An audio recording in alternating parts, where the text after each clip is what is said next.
Yeah, good morning students. Last class we discussed about ascending tracts which are divided into anterolateral column and dorsal column, and I discussed in detail in last class about dorsal column. So today I will be discussing about anterolateral pathway and what are the difference between anterolateral pathway and dorsal column pathway. Why I have drawn this diagram even today is so that when I compare this anterolateral pathway with the dorsal column, you will be able to understand clearly. So the two S's can be covered in today's class. Before that, a review. So, what are the sensations carried by dorsal column? You can yourself answer. So, dorsal column carries, otherwise, anterolateral pathway. So, lateral pathway, spinothalamic tract will carry pain, temperature, and anterior spinothalamic tract will carry crude touch. So, remember this. So all these are told in last class. Again, it is a revision because it is very important. I again repeat, anterolateral pathway is divided into lateral spinothalamic tract and anterior spinothalamic tract. Lateral spinothalamic tract carries pain, temperature, itching, tickling sensation. Anterior spinothalamic tract carries crude touch. Dorsal column I discussed in detail in last class. All otherwise remember, apart from this pain, temperature, crude touch, almost all sensations are carried by dorsal column, and all these are ascending tracts. Ascending, so going from below to above. That's why the name is spinothalamic tract. From spinal cord, actually it goes up to sensory cortex, but the name given is spinothalamic tract and dorsal column. Okay, now we will come to today's topic. So first I will discuss about anterolateral pathway. So first I will discuss lateral spinothalamic tract. So we will just, don't confuse, you just concentrate on this diagram alone, don't concentrate on that is separate, leave it. So lateral spinothalamic tract. So what happens? This is dorsal root ganglion, So now you have to concentrate only on this green tract, which is lateral spinothalamic tract. So this is first order neuron, so pain, temperature, so the receptors will be free nerve endings. So once the receptors are stimulated, it goes via the dorsal root ganglion. So the first order neuron includes dorsal root ganglion and it crosses in the spinal cord itself. Very important, please note it down. Crossing occurs in spinal cord itself. Yeah, so crossing occurs in spinal cord, and this we call it as dorsal gray horn or dorsal horn. And so the course of lateral spinothalamic tract is the free nerve endings, which are the receptors for pain. I am telling pain pathway otherwise. So even if you ask for pathway for pain, it is nothing but lateral spinothalamic tract. So the free nerve endings, the first order neuron, it starts from the dorsal root ganglion. So the first order neuron, the DRG, dorsal root ganglion, and it crosses in the spinal cord here. The crossing occurs in the spinal cord itself, and the second order neuron starts in the spinal cord. Note it down. Why I want to tell this? Now you can compare. See the dorsal column. Yeah, now see the green color of this and green color of this, the tract. This is dorsal column, this is anterolateral column. So now I am telling about lateral spinothalamic tract. So in dorsal column you see here, the first order neuron, same thing, dorsal root ganglion, but what happens? There is no crossing in the spinal cord. It goes up to the medulla, and crossing occurs in the medulla. So note it down. In dorsal column, this is the second order neuron. The crossing, I will write it so that you will be understanding. So this is first order neuron, and this is second order neuron, and this is third order neuron. So in dorsal column, the crossing occurs only in the medulla. So up to the medulla, first order neuron continues, or otherwise first order neuron is large or long, then dorsal column. Now lateral spinothalamic tract, the spinal cord crosses here itself. So this is the first order neuron, and this is the second order neuron. Remember, note it down, there is no relay in the medulla in anterolateral. The lateral spinothalamic tract, there is no relay in the medulla, note it down. Whereas here, the first order neuron and second order neuron is synapsed with medulla. So here relay occurs in the medulla, here there is no relay in the medulla, it is just a passage. So here the second order neuron is starting. So here the second order neuron starts in the spinal cord itself, in lateral spinal thalamic tract or anterior spinal thalamic tract. Here the second order neuron is starting only in the medulla. That is very important because crossing occurs in medulla, here the crossing occurs here itself. And the second order neuron goes the same thing up to ventro-posterolateral nucleus of the thalamus. From here the third order neuron starts. So simple. Whenever you draw a pathway, see that it contains 3 neurons, 2 synapses, as I told in last class. Here the crossing occurs in the spinal cord itself. And you know the lateral spinal thalamic tract carries pain, temperature. So if ask pathway for temperature, don't confuse, it is nothing but lateral spinal thalamic tract, which is ascending tract. And this second order neuron starts from dorsal gray horn, note it down. So second order neuron starts from dorsal gray horn.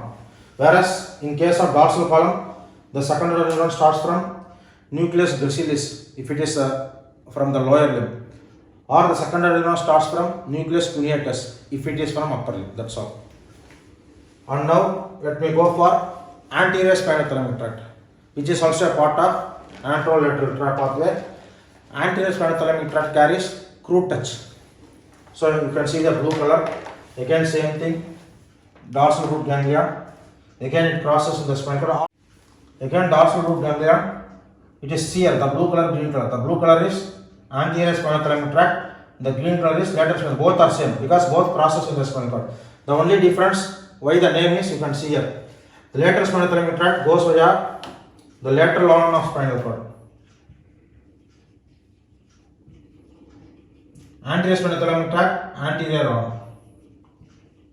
So the passage goes via the anterior horn. This is lateral. You can see here. This green color is lateral to the blue color. Blue color is anterior spinal thalamic tract. Green one is lateral spinal thalamic tract. Whereas this one you can see it goes in the dorsal horn. That's why it is called as dorsal column. So clearly see the diagram. So this is dorsal horn where the dorsal column is going. This is the anterior horn where the anterior spinal thalamic tract is going. This is the lateral horn where the lateral spinal thalamic tract is going. Remaining thing is same. So for anterior spinal thalamic tract also, first order neuron starts from the receptors to the dorsal root ganglion up to the dorsal horn, and from here, so the second order neuron starts. So for anterior spinal thalamic tract also, second order neuron starts in the spinal cord itself. No relay in the medulla. It straight away goes to the ventro-posterolateral nucleus of thalamus. Sometimes there is intralaminar, a little bit advanced intralaminar nucleus also comes here. This intralaminar nucleus of thalamus will not be represented in dorsal column. For dorsal column, it is only ventro-posterolateral nucleus of thalamus. Whereas for anterolateral pathway, it is ventro-posterolateral nucleus of thalamus. If they ask extra any other nuclei you want to mention, it is intralaminar nucleus of thalamus. From there, the third order neuron starts and reaches the sensory cortex. Sensory cortex. Same thing in dorsal column also, sensory cortex. Area 3, 1, 2. It is called post central gyrus. It is called post central gyrus, sensory cortex. So the final destination is sensory cortex. So now I will give an example. So a needle is pricking. So what happens? The pain is perceived. The free neuron endings will be stimulated. First order neuron is from dorsal root ganglion, and the crossing occurs in the spinal cord itself. Note it down. Crossing occurs in spinal cord. So spinal cord crossed, it is occurs. Crossing occurs in spinal cord, and the second order neuron starts in the spinal cord itself. The second order neuron from here goes. The medulla is just no relay in the medulla. Nothing is occurring in the medulla like here. So compare. This is dorsal column. This is anterior and lateral spinal thalamic tract. So it just goes in the medulla, and then it synapses with ventro-posterolateral nucleus of thalamus. So this is second order neuron. From the ventro-posterolateral nucleus of thalamus up to the post-central gyrus, which is sensory cortex, is third order neuron. Here the first order neuron will be long, it is going up to the medulla. Whereas here the first order neuron is very short because it ends in the spinal cord itself. So now next question. And anterior spinal thalamic tract carries what sensation? Crude touch. Lateral carries pain, temperature.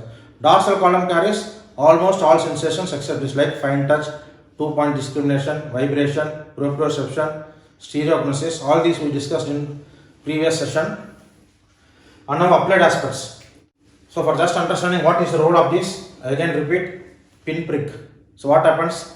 The receptors for pain will be stimulated, and through lateral spinothalamic tract I will be perceiving the pain, whether it is superficial or deep, where the pain is coming. All those sensations will be perceived by sensory cortex, area 3, 1, 2, which is also called as postcentral gyrus. Now the question arises, so what is the importance? Here it is crossing in the spinal cord itself in anterolateral column. In dorsal column, you can see here it is going up and crossing in the medulla. Now I will tell the applied aspect of that. Just imagine, this is cut, lesion. So this is lesion, right side. So below the level of lesion. So the right side lesion of spinal cord or hemisection. So one half of the spinal cord, right hemisection of spinal cord. So what happens? Concentrate. This is right spinothalamic tract, left spinothalamic tract. You can see the right spinothalamic tract going and crossing in the spinal cord. Now this part, see my hand, this part is lesion. So right side, is there anything is getting affected? So right side, pain, temperature and crude touch. So right side, pain, temperature and crude touch will be normal, because see here, nothing is happening to these two, blue and green, because the lesion is here. Now the same thing we have to see for opposite side also. So always it has both. I am just for easy understanding of you, I am showing one side. Now when I start drawing from left spinothalamic tract, same thing what happens, I have to go from here and here. Now what happens? The crossing occurs now. So now what happens to this left? See here, what happens to this left spinothalamic tract? It is caught in the lesion. So when there is right sided lesion, this left part is affected, whereas right is not affected. Just see this diagram, very very simple. So this is right spinothalamic tract or right anterior spinothalamic tract and lateral spinothalamic tract, and the lesion is here, right sided below section of hemisection of spinal cord, below the lesion is here. What happens? Nothing is happening. Now concentrate on left, which will be coming here and is getting caught in this. So when the right side is lesion, left sided, this also will carry pain. I am not drawing that left side, but I am just explaining pain, temperature, crude touch. So this will be one, and this will be one more, and it also comes here. So left side is affected, right side is not affected. Or that's what I have mentioned, lesion of right side causes contralateral loss of sensation. So same thing when we come here. Now concentrate on the dorsal column. You concentrate my hand alone. Again I will put hemisection of spinal cord. This is also spinal cord. I will put hemisection of spinal cord. So lesion. So this is the part which is lesion. Just I will put a circle. See, just concentrate dorsal column. So right side. This is right side. This is left side. So when there is lesion on the right side below the level of lesion, what happens? This right side itself is get caught because it is going to cross only in the middle. A simple concept. So in the spinal cord lesion, it has to go to the medulla. So in right side lesion, it is same side loss of all the sensations like fine touch, vibration, 2-point and all those things. Whereas in case of anterior and lateral spinothalamic tract, when there is lesion in right side, the opposite side sensation is affected. Overall, this we will see across Brown-Sequard syndrome. Very important 5 mark question. To know still more detail, please see my video on Brown-Sequard syndrome, where I have sequentially explained below the level of lesion, at the level of lesion, above the level of lesion, about dorsal column, what happens, about anterolateral column, what happens, even about descending tract, what happens. So today we discussed in detail about anterolateral pathway. In next class, I will be discussing in detail about descending tract or corticospinal tract. Also, I want to discuss about pain, physiology of pain and types of pain and how the pain is related. Thank you. We'll meet in the session.